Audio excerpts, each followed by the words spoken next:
Ladies and gents, welcome back. We're getting official numbers that inflation is on its way down in June. It's come down so far, yet nobody's noticed. Why? Because prices are still going up. How does that work? Let's get into this. Inflation slows to 2.8% in Canada in June within Bank of Canada's target range. Now, so many people are celebrating this. We have, and well, the question is this magical thinking? Well, I suppose it would be because, well, what do we do? What do we do here? All they had to do was remove food and housing from the CPI, and poof, inflation is down. This is coming from Charles Adder on Twitter saying Polyev is going to have to flush his favorite propaganda point, just inflation, down the toilet. Canada's inflation number just slipped below 3%. Now, did it? Did it really? Let's just have ourselves a look here. Now, the inflation numbers, this is coming from the Financial Post, shows that inflation is down to 2.8% overall over last year, essentially, when inflation was going up. And well, we have here from CTV News saying breaking, Canada's inflation rate tumbling all the way down to 2.8% in June as grocery prices remain high. Hold on a second. Wait, how does that happen? Well, let's just look at the original article here. This is the one we were looking at first. And get into some of the stuff here. What are we seeing here? It was the stickiness of core inflation measures, which was a concern for the Bank of Canada, and with CPI trim and median showing little further progress towards a target band, where there remains a very real risk that interest rates could be raised again in the summer. Okay, so we're looking at more raising of interest rates. We're already at 5%. That's really harmful to all the people that their mortgages are going to be resetting in the next 18 months or so. CIBC economist Andrew Grantham said, on a monthly basis, CPI increased 0.1% in June. Seasonally adjusted, the increase was also 0.1%.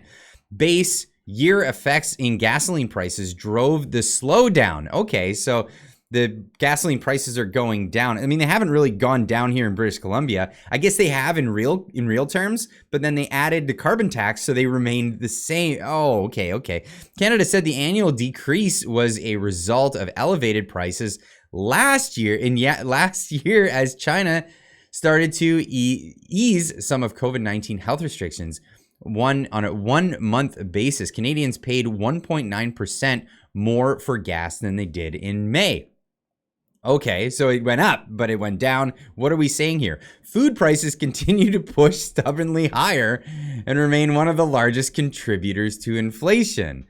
Statistics Canada said the cost of food purchased from grocery stores increased 9.1% annually in June, and from 9% in May. The biggest contributors to the increase in food prices were the cost of meat, up 6.9%, bakery products up 12%, dairy products up 7.4%, and other food products up 10.2%. The cost of fresh fruit jumped 10.4% because of a 30% month-over-month increase in grapes prices. So what are we doing with the CPI here? Why are we saying that prices are falling? How is inflation going down? Well, maybe that's because we're adding some things that maybe Canadians aren't caring so much about, especially with the downturning economy.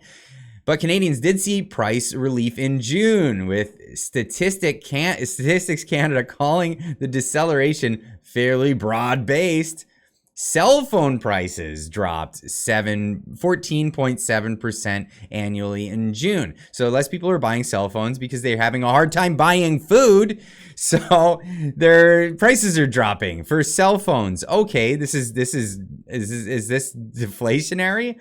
Following an 8.2% annual decline in May, internet prices also dropped 3.2% annually in June. Oh, okay, so internet is becoming cheaper for people after rising 1% annually in May. Okay, so they rose and then they fell. So this is a really, really funny way of looking at things because, well, things are still getting more expensive, but the rate of some things have fallen to the point where they're not cheaper. They're just more expensive. Does that make sense?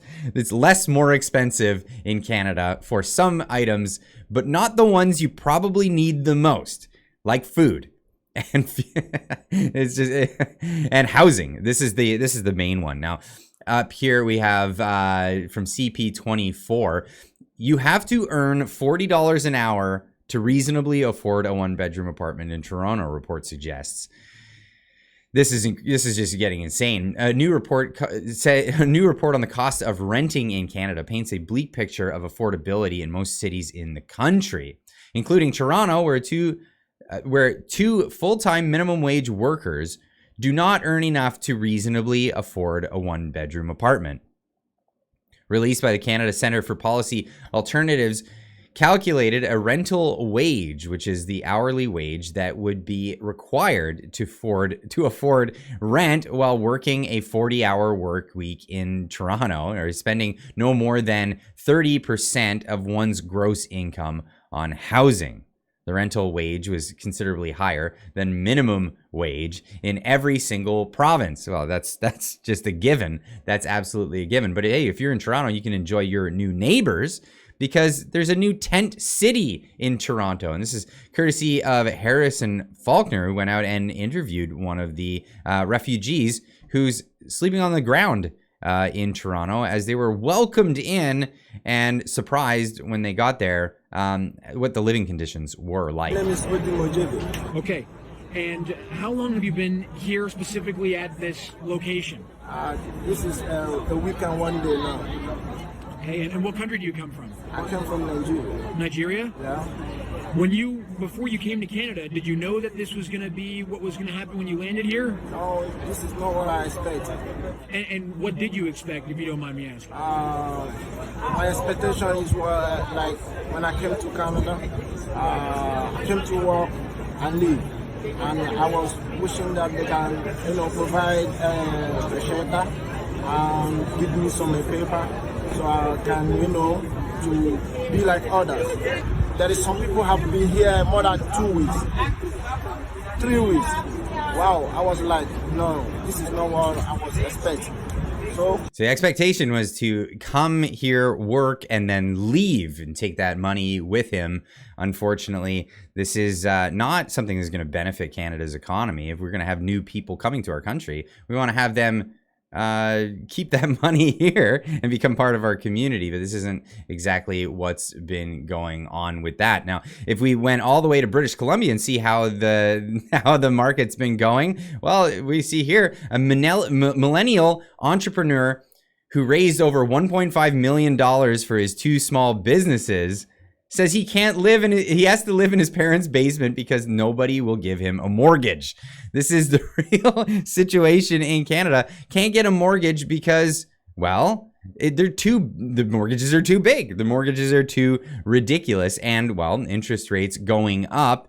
The banks want to guarantee that they're going to be able to get that money back. And, well, there's no sign of slowing. Now, this is an interesting guy. I actually wanted to invite him onto the channel beforehand until I saw this story. And now I really want to invite him on the channel. This is of course the founder of Edison Motors, who's taking old trucks and then re-outfitting them to be electric trucks for industry. It's an amazing new company that's come up in Canada, and hopefully we see this turn into a big business.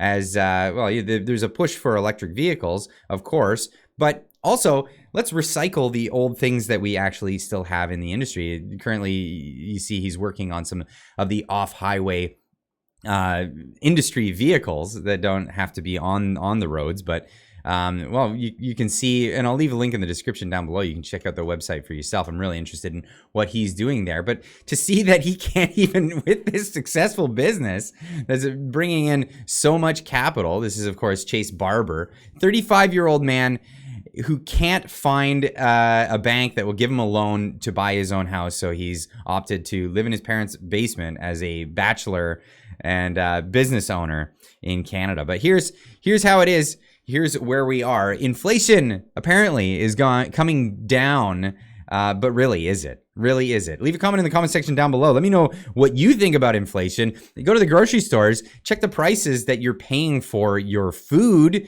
What is the price for your lodging? Of course, they're saying fuel prices are coming down. I'm not seeing that here in British Columbia. Fuel prices are still up there, considering I was actually surprised to see that they didn't rise a ton, but I'm understanding that likely the suppliers of the fuel decided, well, let's drop it down a little bit because the government is actually taking such a big cut these days and people won't be able to afford it, so we probably just won't sell very much fuel. So there is a give and take there with the fuel suppliers and, well, the cartels that supply us with our gasoline and diesel. But anyway, leave a comment in the comment section down below. Let me know what you think about this whole inflation coming down thing. It's still getting more expensive, but just at a slower rate. But not all the things are at a slower rate. Anyway, leave a comment in the comment section down below. We'll see you in the next one. Keep on trucking.